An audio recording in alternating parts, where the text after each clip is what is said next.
നീതി പ്രതീക്ഷിച്ച് രാജ്യത്തിൻ്റെ ജയിലുകളിൽ കഴിയുകയും അതിൽ നിന്ന് മോചനം നേടി നീതിക്ക് വേണ്ടി നിലകൊള്ളുകയും ചെയ്യുന്ന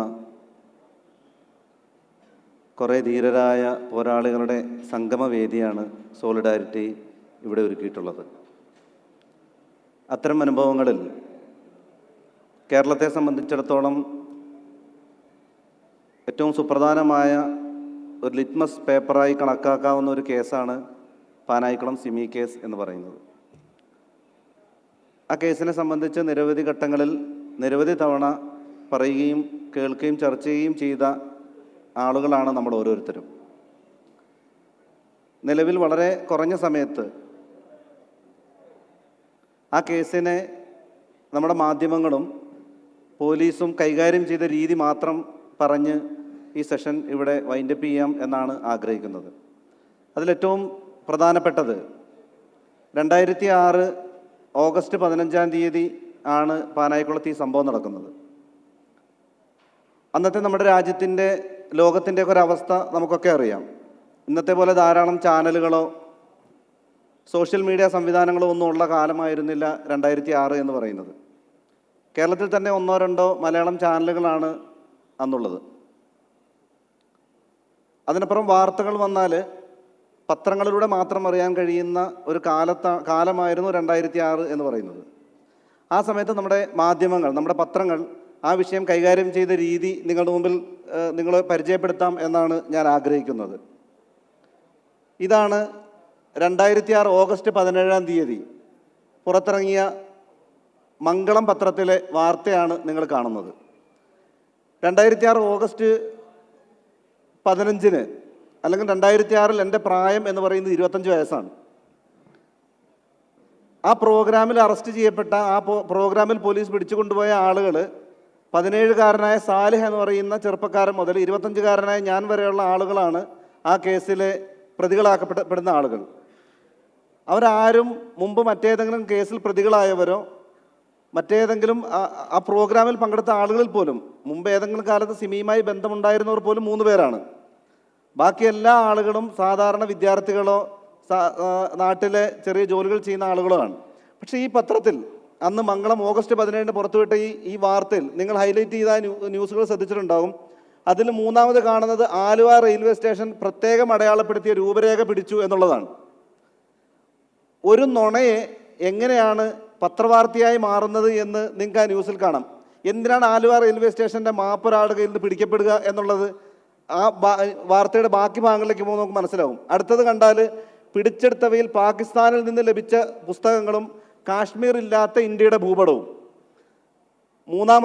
അവസാനമായി കാണുന്നത് അറസ്റ്റിലായവർ വൻ സ്ഫോടക ശേഖരത്തെപ്പറ്റി വെളിപ്പെടുത്തിയതായ സൂചന.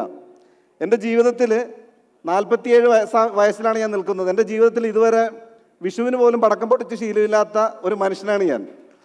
പക്ഷേ ഇതിലുള്ളത് അറസ്റ്റിലായവർ വൻ സ്ഫോടക ശേഖരത്തെക്കുറിച്ച് വെളിപ്പെടുത്തിയതായി സൂചന. ഇങ്ങനെ ഒരു വാർത്ത വന്നതിന് എനിക്ക് ജയിലിൽ പോയപ്പോൾ വലിയ ഗുണങ്ങളുണ്ടായി. കാരണം ജയിലിലുള്ള ചെറിയ ചെറിയ സ്ഫോടനങ്ങളൊക്കെ നടത്തി പരിചയമുള്ള ആളുകളുടെ മുമ്പിൽ വലിയ സ്ഫോടനം നടത്തിയ ഒരു എക്സ്പേർട്ട് വരുന്നു എന്ന ഫീലിംഗ് അവിടെ ഉണ്ടായതുകൊണ്ട് മറ്റ് തടവുകാർ നമ്മളോടൊരു ബഹുമാനം പുലർത്തി എന്നുള്ളതൊരു യാഥാർത്ഥ്യമാണ്. പക്ഷേ ഈ വാർത്തയുടെ അപകടം എന്ന് പറയുന്നത് ഈ വാർത്ത വായിച്ച ഈ കേരളത്തിലെ മലയാള ഭാഷ അറിയുന്ന ആളുകളുടെ മനസ്സിൽ ഞങ്ങളെക്കുറിച്ചുണ്ടായ ഏറ്റവും ഭീകരമായ ഒരു ചിത്രം ഈ വാർത്തയിൽ ഓഗസ്റ്റ് 17 പുറത്തു വന്ന ഈ വാർത്തയിൽ നിങ്ങൾക്ക് കാണാൻ കഴിയുന്നുണ്ട്. ആ വാർത്തയുടെ ബാക്കി ഭാഗങ്ങൾ വായിച്ചു പോകുമ്പോൾ അതിൻ്റെ അപകടം കൂടുതൽ വളരെ വ്യക്തമായി ബോധ്യം വരുന്ന സംഗതിയാണുള്ളത്. അപ്പോൾ വൻ സ്ഫോടക ശേഖരവും ആലുവ റെയിൽവേ സ്റ്റേഷൻ്റെ മാപ്പും എന്തായിരുന്നു ആ പ്രോഗ്രാം അവിടെ നടന്നത് എന്ന് ആളുകളിലേക്ക് എത്തിക്കാൻ അവർ കണ്ട ഏറ്റവും പ്രധാനപ്പെട്ട ടൂളാണ് ഈ വാർത്ത എന്ന് പറയുന്നത്. ഇത് മംഗളം പത്രത്തിൻ്റെ വാർത്തയായിരുന്നു.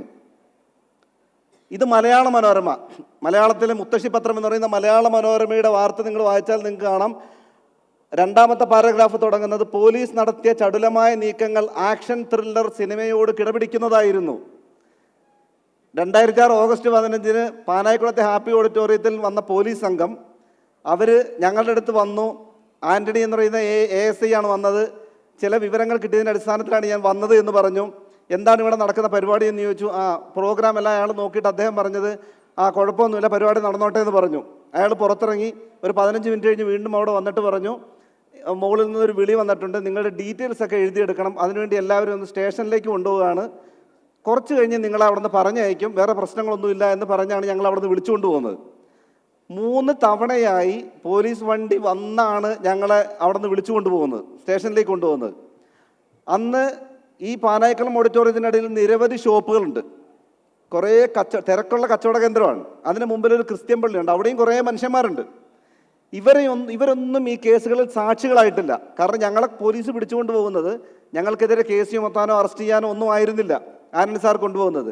പിന്നീട് ഘട്ടം ഘട്ടമായിട്ടാണ് അത് ഡെവലപ്പ് ചെയ്യുന്നത്. ഒരു ഉച്ച കഴിഞ്ഞൊരു 3 മണി 4 മണിയോടുകൂടിയൊക്കെയാണ് ഈ കേസ് ഡെവലപ്പ് ചെയ്ത് വരുന്നത്. BJP പ്രവർത്തകർ സ്റ്റേഷനിലേക്ക് മാർച്ച് നടത്തുന്നു, അങ്ങനെയൊക്കെയാണ് ഈ കേസ് ഡെവലപ്പ് ചെയ്യുന്നത്. പക്ഷേ ഇത് വായിച്ച ആളുകൾ അവരുടെ മുമ്പിൽ ഉണ്ടാകുന്ന എന്താണ്, സിനിമാ സ്റ്റൈലിൽ ഓഡിറ്റോറിയം വളയുകയും വലിയ പോലീസ് സന്നാഹത്തോടെ ഞങ്ങൾ അറസ്റ്റ് ചെയ്യുകയും ചെയ്തു എന്നാണ് ഈ വാർത്ത വായിക്കുമ്പോൾ നമുക്ക് ഫീൽ ചെയ്യുന്നത്. ആ വാർത്ത അങ്ങനെ പോയി കഴിയുമ്പോൾ ആ കേസുമായി ബന്ധപ്പെട്ടുള്ള ഈ കേസിൻ്റെ രഹസ്യ സ്വഭാവം, അത്തരം കാര്യങ്ങളൊക്കെ ഇതിനകത്ത് പറയുന്നുണ്ട്. ഇതാണ് മലയാള മനോരമ അന്ന് പുറത്തുവിട്ട വാർത്ത എന്ന് പറയുന്നത്. ഇതാണ് ഫ്ലാഷ്, കേരള കൗമുദിയുടെ ഫ്ലാഷ് പുറത്തുവിട്ട ഒരു വാർത്ത നിങ്ങൾക്ക് ഇവിടെ കാണാം. ആലുവയിൽ പിടിയിലായവർക്ക് വിദേശ സഹായവും. ചെറിയ തുകയൊന്നുമല്ല, നിങ്ങൾ കണക്കാക്കുന്ന പോലത്തെ ചില്ലറ പൈസയുടെ കാര്യമൊന്നുമല്ല ഇതിൽ പറയുന്നത്. വലിയ തുകയെക്കുറിച്ച്, സിമി ഭാരവാഹികളായ ആളുകളെ പിടിച്ചതിൻ്റെ വലിയ തുകയുടെ കണക്കുകളൊക്കെ ഈ വാർത്തയിൽ അവർ പറയുന്നുണ്ട്. ഇതിൽ പാനായിക്കുളം കേസിൽ മാപ്പ് സാക്ഷിയായ റഷീദ് മൗലവിയുടെ സിമി ബന്ധമൊക്കെ ഇതിൽ വളരെ ശക്തമായിട്ട് ഈ പുസ്തകത്തിൽ പറയുന്നുണ്ട്. അതുപോലെ ഹിറ സെൻട്രൽ ലൈബ്രറി, ജമാഅത്ത് ഇസ്ലാമിയുടെ ഹെഡ്ക്വാർട്ടേഴ്സായ ഹിറ സെൻട്രൽ ലൈബ്രറിയിലെ അതും എല്ലാം പ്രത്യേകമായി ചേർത്താണ് ഈ കേസിൽ പറയുന്നത്. അപ്പം പിടിയിലായവരുടെ വിദേശ സഹായം, ഒരു വാർത്ത ഡെവലപ്പ് ചെയ്യണമെങ്കിൽ അതിലേക്ക് 25കാരനായ ഏറ്റവും മുതിർന്ന ആൾ ഞാനാണ്, അത് നിങ്ങൾ ഇടയ്ക്കിടയ്ക്ക് ഓർക്കണം. അവർക്കാണ് വലിയ വിദേശ സഹായത്തെക്കുറിച്ച് ഈ വാർത്തയിൽ അവർ പറയുന്നത്. സിമി യോഗം മാതൃഭൂമിയുടെ തലക്കെട്ടാണ്. സിമി യോഗം കോളേജ് അധ്യാപകൻ ഉൾപ്പെടെ 18 പേർ പോലീസ് പിടിയിൽ. ആ വാർത്തയിൽ 2ാമത്തെ പാരഗ്രാഫ് നോക്കിയാൽ കാണാം, ആലുവയ്ക്കടുത്ത് പാനായിക്കുളത്ത് ഇവർ യോഗം സംഘടിപ്പിച്ചിരുന്ന ഹാളിൽ നിന്ന് പാകിസ്ഥാനിലെ ഇസ്ലാമാബാദിൽ അച്ചടിച്ച പുസ്തകവും രാജ്യവിരുദ്ധ സന്ദേശങ്ങളടങ്ങിയ ലഘുലേഖകളും കണ്ടെടുത്തിട്ടുണ്ട്. അങ്ങനെ പോയി ഏറ്റവും അവസാന പാരഗ്രാഫൊക്കെ എത്തുമ്പോൾ ഇവർക്ക് ലഭിക്കുന്ന സാമ്പത്തിക സഹായത്തെക്കുറിച്ചും പാകിസ്ഥാനുമായുള്ള ബന്ധത്തെക്കുറിച്ചും ഉന്നതതല അന്വേഷണം ആരംഭിച്ചിട്ടുണ്ട്. അന്ന് ഇന്റർനെറ്റ് പോലും മതിയായ സൗകര്യം ഇല്ലാത്തൊരു കാലത്ത് പാകിസ്ഥാനുമായിട്ടുള്ള ബന്ധമാണ് മാതൃഭൂമിയിലെ റിപ്പോർട്ടർക്ക് അന്ന് ഫീൽ ചെയ്യുന്നത്. ഇതാണ് മാതൃഭൂമിയുടെ അന്ന് പുറത്തു വന്ന ന്യൂസ്. ഓരോ ന്യൂസുകളുടെ ഉള്ളടക്കങ്ങൾ വായിച്ചു നോക്കിയാൽ വളരെ ഗൗരവമുള്ള കാര്യങ്ങളാണ്. മാതൃഭൂമി തന്നെ ചുരുളഴിയുന്നത് രാജ്യാന്തര ബന്ധം, പാനായിക്കുളം കേസിൽ ചുരുളഴിയുന്ന രാജ്യാന്തര ബന്ധം എന്നതാണ് അന്നത്തെ മാതൃഭൂമിയുടെ പ്രധാനപ്പെട്ട ഇത്. ഇസ്ലാമാബാദിലെ പുസ്തകം, അതുപോലെ ആലുവ റെയിൽവേ സ്റ്റേഷൻ്റെ മാപ്പ്, അതിലൊരു പ്രധാനപ്പെട്ട കാര്യം പറയുന്നുണ്ട്. ആ അടുത്ത ദിവസങ്ങളിലൊക്കെ പോലീസ് വളരെ വിജിലൻ്റ് ആയിരുന്നു എന്നും, അതുപോലെ ആലുവ റെയിൽവേ സ്റ്റേഷനിൽ ബോംബ് ഭീഷണി ഉണ്ടായിരുന്നതായും, അത്തരം കാര്യങ്ങളൊക്കെയാണ് മാതൃഭൂമിക്ക് അന്ന് വലിയ പ്രധാനപ്പെട്ട കാര്യമായി മാതൃഭൂമി എഴുതിയിരിക്കുന്നത്. എറണാകുളത്ത് സിമിക്കുണ്ടായിരുന്ന സ്വാധീനം, കളമശ്ശേരി ബസ് കത്തിക്കലൊക്കെ ഈ വാർത്തയിൽ അവർ വളരെ ഭാവനയോടുകൂടി മാതൃഭൂമി അന്ന് കൈകാര്യം ചെയ്തിട്ടുണ്ട്. സിമി ലക്ഷ്യമിട്ടത് ദരിദ്ര കുടുംബത്തിൽപ്പെട്ടവരെ. മംഗളം പത്രം അകത്തെ പേജിൽ വന്ന ഇന്നർ പേജിൽ വന്ന ന്യൂസാണ് ഇത്. കാരണം വലിയ ഫണ്ട് കിട്ടിയിട്ടുണ്ടല്ലോ, വിദേശ സഹായം. ആ വിദേശ സഹായത്തിൻ്റെ അടിസ്ഥാനത്തിൽ ഈ പ്രോഗ്രാമിൽ പങ്കെടുത്ത ആളുകളിലധികവും ഡയസിലുണ്ടായിരുന്ന ആളുകൾ ഉന്നത വിദ്യാഭ്യാസമുള്ളവരാണെങ്കിൽ സദസ്സിലുണ്ടായിരുന്ന ആളുകളൊക്കെ തന്നെ ദരിദ്രരായിരുന്നു. അവർക്കൊക്കെ പൈസ കൊടുത്തിട്ടാണ് ഈ പരിപാടിയിൽ ഇങ്ങനെ സംഘടിപ്പിച്ചു കൊണ്ടിരിക്കുന്നത്. അവരുടെ ദാരിദ്ര്യത്തെ ചൂഷണം ചെയ്തിട്ടാണ് ഇത്തരം പരിപാടി നടക്കുന്നതെന്നാണ് അന്ന് മംഗളം എഴുതിയത്. ഇത് പിന്നീട് ആ കേസിൽ മാപ്പ് സാക്ഷിയായ റഷീദ് മൗലവി അതിൻ്റെ ഏറ്റവും തൊട്ടടുത്ത ദിവസം മാധ്യമത്തിന് കൊടുത്ത റിപ്പോർട്ടാണ്. ആ കേസിൽ റഷീദ് മൗലവി അതിൻ്റെ സത്യസന്ധമായ വിവരം മാധ്യമത്തോട് പറയുന്നുണ്ട്, എന്താണ് അവിടെ നടന്നത് എന്ന്. ആ റഷീദ് മൗലവിയാണ് പിന്നീട് പാനായിക്കുളം കേസിൽ പോലീസിനും ഏജൻസികൾക്കും വേണ്ടി മാപ്പ് സാക്ഷിയായത്. ഇത് പാനായിക്കുളം കേസുമായി നേർക്കുനേരെ ബന്ധമില്ലെങ്കിലും നിങ്ങൾ കേരള കൗമുദിയുടെ ആ ലീഡിംഗ് ന്യൂസ് നിങ്ങൾ ഒരുപക്ഷെ ശ്രദ്ധിച്ചിട്ടുണ്ടാകും. ഭീകരതയുടെ നിഴൽ, ഒരു പത്രത്തിൻ്റെ ഫ്രണ്ട് പേജിലെ ഒരു ന്യൂസാണ്. ഈ സംഭവം അവിടെ നിൽക്കട്ടെ, സ്ക്രീനിൽ നിൽക്കട്ടെ. എന്താണ് ഈ സംഭവം എന്ന് ഞാൻ പറയാം. പാനായിക്കുളം കേസിൽ 2 മാസത്തെ ജയിൽവാസത്തിന് ശേഷം ജയിലിൽ നിന്ന് ഞാൻ പുറത്തിറങ്ങി. ആ സമയത്ത് എൻ്റെ വൈഫ് ജോലി ചെയ്യുന്നത് ബാംഗ്ലൂർ IBM സോഫ്റ്റ്വെയർ കമ്പനിയിലാണെന്ന് ജോലി ചെയ്തുകൊണ്ടിരുന്നത്. ആ സമയത്ത് ഒരു ദിവസം ഒരു പെരുന്നാൾ ദിവസം എൻ്റെ ജയിൽ മോചനവുമായി ബന്ധപ്പെട്ട് അതിൻ്റെ അടുത്ത ദിവസം എൻ്റെ ഭാര്യ എൻ്റെ വീട്ടിലേക്ക് വരികയും അതിനുശേഷം അവരെ ജോലി സ്ഥലത്തേക്ക് തിരികെ കൊണ്ടേ വിടാൻ വേണ്ടി ഞാൻ കൂടെ പോവുകയും ചെയ്ത ദിവസം ഈരാറ്റുപേട്ടയിൽ നിന്ന് ബസ്സിൽ കയറി കോഴിക്കോട് വഴി പോകാനാണ് ഉദ്ദേശിക്കുന്നത് ബാംഗ്ലൂർക്ക്. അങ്ങനെ തൃശ്ശൂർ എത്തിയപ്പോൾ എനിക്കൊരു ഫോൺ കോൾ, എൻ്റെ റിലേറ്റീവിൻ്റെ ഫോൺ കോളാണ് വന്നത്. അദ്ദേഹം ഫോണിൽ വിളിച്ചിട്ട് പറഞ്ഞത്, യാത്ര മുമ്പോട്ട് പോകുന്നതിന് മുമ്പ് അടിയന്തരമായി ഇന്നത്തെ കേരള കൗമുദി പത്രം വാങ്ങി നോക്കണം എന്നാണ് പറഞ്ഞത്. അങ്ങനെ കേരള കൗമുദി പത്രം, കോഴിക്കോടുള്ള എൻ്റെ സുഹൃത്തുക്കളോട് ഞാൻ വിളിച്ചു പറഞ്ഞു, അത്യാവശ്യമായിട്ട് കേരള കൗമുദി പത്രം വാങ്ങി വെക്കണമെന്ന് പറഞ്ഞു. കോഴിക്കോട് ഇറങ്ങുന്ന എൻ്റെ കയ്യിലേക്ക് കിട്ടിയ പത്രമാണ് ഈ പത്രം. അതേ പത്രം, അന്നത്തെ ആ പത്രം ഞാൻ കയ്യിൽ സൂക്ഷിച്ചിരിക്കുന്നതാണ് ഈ പത്രം എന്ന് പറയുന്നത്. ഈ പത്രം വായിച്ചു നോക്കിയിട്ട് ഒരു ഇഞ്ച് മുന്നോട്ട് കാല് വയ്ക്കാൻ കഴിയുന്ന രീതിയിലല്ല ഇതിലെ വാർത്തകൾ ഉള്ളത്. ഇത് നിങ്ങൾ നോക്കിയാൽ മനസ്സിലാവും. ബാംഗ്ലൂർ IT കമ്പനിയിൽ സുരക്ഷാ റെയ്ഡ്. കേരളത്തിൽ നിന്ന് കർണാടകയിൽ നിന്ന് പിടിയിലായ പാകിസ്ഥാൻ പൗരൻ ഫഹദുമായി എൻ്റെ ഭാര്യയ്ക്ക് ബന്ധമുണ്ട് എന്നാണ് അതിൽ ആ ന്യൂസിൻ്റെ അകത്ത് അവർ പറയുന്നത്. നിരന്തരമായി ഫഹദ് എൻ്റെ ഭാര്യയെ IBMൽ പോയി സന്ദർശിക്കാറുണ്ടായിരുന്നു. അങ്ങനെ ഈ സംഭവം, ഈ വാർത്ത വന്നു. അവിടെയുള്ള പ്രധാനപ്പെട്ട കോഴിക്കോടുള്ള എൻ്റെ സുഹൃത്തുക്കളൊക്കെയായിട്ട് കൂടിയാലോചിച്ചു. കേരള കൗമുദിയുടെ ഓഫീസിലേക്ക് പോകാനാണ് ഞങ്ങളും തീരുമാനിക്കുന്നത്. കേരള കൗമുദിയുടെ ഓഫീസിലേക്ക് ഞാനും എൻ്റെ വൈഫുമായി പോയി അവരോട് ചോദിച്ചു, വിവരങ്ങളൊക്കെ ചോദിച്ചു. അന്ന് അവർ പറഞ്ഞത്, ഞങ്ങൾക്ക് പോലീസാണ് ഞങ്ങൾക്ക് ന്യൂസ് തന്നത്, അതുകൊണ്ട് തന്നെ ഞങ്ങൾക്ക് സംശയിക്കേണ്ട ഒരു കാര്യം ഈ വിഷയത്തിലില്ല. അപ്പോൾ നമ്മൾ ചോദിച്ചു, ലോകത്ത് തന്നെ വളരെ പ്രശസ്തമായ ഒരു കമ്പനിയാണ്, ഇന്ത്യയിലെ തന്നെ വളരെ സുരക്ഷാ സംവിധാനങ്ങളുടെ ഒരു കമ്പനിയാണ്. ആ കമ്പനിയിൽ ഒരു ഈച്ച കടന്നാൽ പോലും അവിടെ പരിശോധന നടത്തിയിട്ട് അവിടെ ഒരാൾ കടക്കാൻ കഴിയുള്ളൂ. അങ്ങനെയുള്ളൊരു സ്ഥാപനത്തിൽ ഇങ്ങനെ ഒരു സന്ദർശനം നടന്നിട്ടുണ്ടെങ്കിൽ അതിൽ മിനിമം അവിടുത്തെ രജിസ്റ്ററെങ്കിലും നിങ്ങൾ പരിശോധിച്ചിട്ട് വേണ്ടേ ഒരു വാർത്ത കൊടുക്കാൻ. അല്ലെങ്കിൽ നിങ്ങൾ ഈ ആൾ വളരെ ലൈവായി നിൽക്കുന്ന ഒരാളാണ്, അവരുടെ അടുത്ത് നിങ്ങൾ അന്വേഷിക്കേണ്ടതെന്ന് ചോദിച്ചപ്പോൾ അവർക്ക് പറഞ്ഞു, ഞങ്ങൾക്ക് അതിൻ്റെ ആവശ്യമൊന്നുമില്ല, നിങ്ങളൊരു കൗണ്ടർ തന്നാൽ നാളത്തെ പത്രത്തിൽ കൊടുക്കാം എന്ന് പറഞ്ഞു. അപ്പോൾ ഞങ്ങൾ ചോദിച്ചു, നാളെ അങ്ങനെ കൊടുത്താലും ഒരു ചരമക്കോളം വാർത്തയിലേ വരുള്ളൂ എന്ന് പറഞ്ഞു. അപ്പോൾ അത്രയൊക്കെ വരുള്ളൂ, അത് വേണമെങ്കിൽ നിങ്ങൾ ന്യൂസ് വന്നോളാൻ പറഞ്ഞു. പിറ്റേന്നത്തെ പത്രത്തിൽ വാർത്ത IBM ഉദ്യോഗസ്ഥർ നിഷേധിച്ചു എന്ന് പറഞ്ഞ് ഞാൻ നേരത്തെ പറഞ്ഞതുപോലെ ചരമക്കോളത്തിൽ തന്നെ ഒരു വാർത്ത വരികയും ചെയ്തിരുന്നു. ഇത് വായിച്ചു പോകുമ്പോൾ നമുക്ക് മനസ്സിലാക്കാൻ പറ്റും, ഇതിലെവിടെയും എൻ്റെ ഭാര്യയുടെ പേര്, ഫൗസിന എന്നാണ് പേര്, അവരുടെ പേര് പറഞ്ഞിട്ടില്ല. പക്ഷേ ന്യൂസിൻ്റെ അകത്ത് അവർ പോകുന്നത് പാനായിക്കുളം കേസിലെ ബന്ധം, ആള്, ഇതെല്ലാം പറഞ്ഞിട്ടാണ് ആ ന്യൂസ് പുറത്തു വന്നത്. അതോടുകൂടി ഇതിൻ്റെ ഒരു ഗുണമുണ്ടായി, എൻ്റെ ഭാര്യ ജോലി രാജിവെച്ച് വീട്ടിൽ ഇരിക്കാൻ തുടങ്ങി. അതാണ് അതിൽ ഉണ്ടായ ഒരു റിസൾട്ട് എന്ന് പറയുന്നത്. അപ്പോൾ ഇത് നിർഭയം എന്ന പേരിൽ സിബി മാത്യൂസ്, കേരള പോലീസ് DGP ആയിരുന്ന സിബി മാത്യൂസ് എഴുതിയ പുസ്തകത്തിൻ്റെ കവറാണ് നേരത്തെ കണ്ടത്. ഇതാണ് വാഗമൺ പാനായിക്കുളം സിമി കേസുമായി ബന്ധപ്പെട്ട് ആ പുസ്തകത്തിലെ 2 പേജുകളാണ് ഇതിലുള്ളത്. കാത്തു സൂക്ഷിച്ചത് NIA കൊണ്ടുപോയി എന്നുള്ളതാണ്. അതായത് കേരള പോലീസിന് വലിയ ആഘോഷിക്കാൻ അവസരമുണ്ടായിരുന്ന ഒരു കേസായിരുന്നു പാനായിക്കുളം കേസെന്നും ആ കേസിൽ NIAക്ക് രാഷ്ട്രീയ ഉദ്യോഗസ്ഥന്മാർ അത് രാഷ്ട്രീയ പ്രവർത്തകർ കൈമാറിയതിലൂടെ കേരള പോലീസിൻ്റെ ചാൻസ് NIA കട്ടുകൊണ്ടുപോവുകയാണ് ചെയ്തത് എന്നാണ് സിബി മാത്യൂസ് ഈ കേസിൽ ഇതിൽ പറഞ്ഞു വയ്ക്കുന്നത്.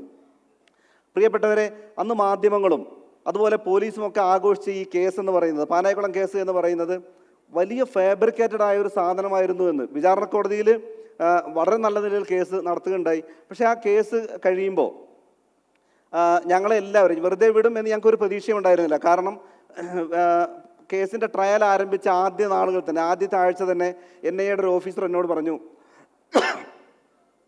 ഞങ്ങൾ 5 പേരെ ശിക്ഷിക്കും. കേസിൻ്റെ വിചാരണ തുടങ്ങുന്ന നാളുകളിൽ തന്നെ പോലീസ് പറഞ്ഞിരുന്നു. അപ്പോൾ അതുകൊണ്ട് തന്നെ ഞങ്ങൾക്കതിൽ ഒരു ഒരുക്കമൊക്കെ സാധ്യമായി. 1 വർഷത്തെ ഒരുക്കം മാനസികമായി ഒരുങ്ങിയിട്ടാണ് ഞങ്ങൾ 2014 ജയിലിൽ പോകുന്നത്. ആ ജയിലിൽ പോയതിന് ശേഷം 2006 ഞങ്ങൾ പോകുമ്പോൾ ഞങ്ങളോട് ചോദിച്ച ചോദ്യം എന്ന് പറയുന്നത്, ഇവരെ ഒന്ന് നിരത്തി നിർത്തി വെടിവെച്ചു കൊല്ലാൻ വകുപ്പില്ലേ എന്നാണ് അന്ന് ജയിൽ ഉദ്യോഗസ്ഥന്മാർ ചോദിച്ചിരുന്നത്. പക്ഷേ 2015 ഞങ്ങൾ ജയിലിൽ പോകുമ്പോൾ അവർ ചോദിക്കുന്നത്, ഒരു പ്രസംഗത്തിനാണോ ഇത്രയും വലിയ കേസ് ശിക്ഷ? 14 വർഷമാണ് എനിക്ക് ശിക്ഷിച്ചത്, ഇങ്ങനെ ഒരു ശിക്ഷ തന്നത് എന്ന് വളരെ അത്ഭുതത്തോടു കൂടി ചോദിക്കുന്ന ജയിൽ ഉദ്യോഗസ്ഥന്മാരാണ് നമ്മൾ കാണുന്നത്. കാരണം 10 വർഷം കൊണ്ട് നമ്മുടെ സാമൂഹ്യ മേഖലകളിൽ ഇത്തരം ഫാൾസ് കേസുകളെ കുറിച്ചുള്ള ചർച്ചകൾ വരികയും അതിൻ്റെ അടിസ്ഥാനത്തിൽ വലിയ മാറ്റങ്ങൾ ഉണ്ടാവുകയും ചെയ്തിരുന്നു. അതുപോലെ തന്നെ പാനായിക്കുളം കേസിൻ്റെ വിധി വരുന്ന ദിവസം അന്നത്തെ സ്പെഷ്യൽ പ്രോസിക്യൂട്ടറായിരുന്ന അഡ്വക്കേറ്റ് PG മനു, അയാൾ പിന്നീട് ആത്മഹത്യ ചെയ്തു. ഈ PG മനു പത്രസമ്മേളനം നടത്തി അവിടെ പറഞ്ഞൊരു കാര്യം എന്ന് പറയുന്നത്, നമ്മുടെ രാജ്യം നേരിടുന്ന ഏറ്റവും വലിയ ഭീഷണി ഭീകരവാദമാണ്. പാരീസിൽ പൊട്ടിത്തെറിച്ച കുഞ്ഞുങ്ങളുടെ ആത്മാക്കൾക്ക് ശാന്തി ലഭിക്കാൻ പാനായിക്കുളം കേസിലെ പ്രതികൾക്ക് കഠിനമായ ശിക്ഷ തന്നെ നമുക്ക് കൊടുക്കണം എന്നാണ് അയാൾ പത്രസമ്മേളനത്തിൽ പറഞ്ഞത്. PG മനു പിന്നീട് ജീവിതം കൊണ്ട് കഠിനമായ പരീക്ഷണം നേരിട്ട് അവസാനം ബലാത്സംഗ കേസിൽ പ്രതിയായി സൂയിസൈഡ് ചെയ്യുകയുണ്ടായത്, പ്രിയപ്പെട്ടവരെ. അപ്പോൾ അങ്ങനെ ഒരു അനുഭവം അതെല്ലാം പറഞ്ഞു പോയ ഒരു കേസാണ് പാനായിക്കുളം കേസ് എന്ന് പറയുന്നത്. പിന്നീട് 3.5 വർഷത്തെ ജയിൽവാസത്തിന് ശേഷം കേരള ഹൈക്കോടതി ഞങ്ങളെ എല്ലാവരെയും വെറുതെ വിടുകയുണ്ടായത്. കേരള ഹൈക്കോടതി പ്രത്യേകം കണ്ടെത്തിയ കാര്യം എന്ന് പറയുന്നത് ട്രയൽ കോർട്ടിലെ വിചാരണ തീർത്തും തെറ്റായ രീതിയിലാണ് ആ കേസിൽ ഞങ്ങൾ ശിക്ഷിച്ചത് എന്ന് കേരള ഹൈക്കോടതി കണ്ടെത്തുകയും പിന്നീട് സുപ്രീം കോടതി ആ കേസ് ശരിവെക്കുകയും ചെയ്തു. ഇതാണ് പാനായിക്കുളം കേസുമായി ബന്ധപ്പെട്ട ഏറ്റവും സംക്ഷിപ്തമായ ഒരു കാര്യം. എൻ്റെ അനുവദിച്ച സമയം കഴിഞ്ഞിരിക്കുന്നു. ഞാൻ എൻ്റെ വാക്കുകൾക്ക് വിരാമം കുറിക്കുന്നു.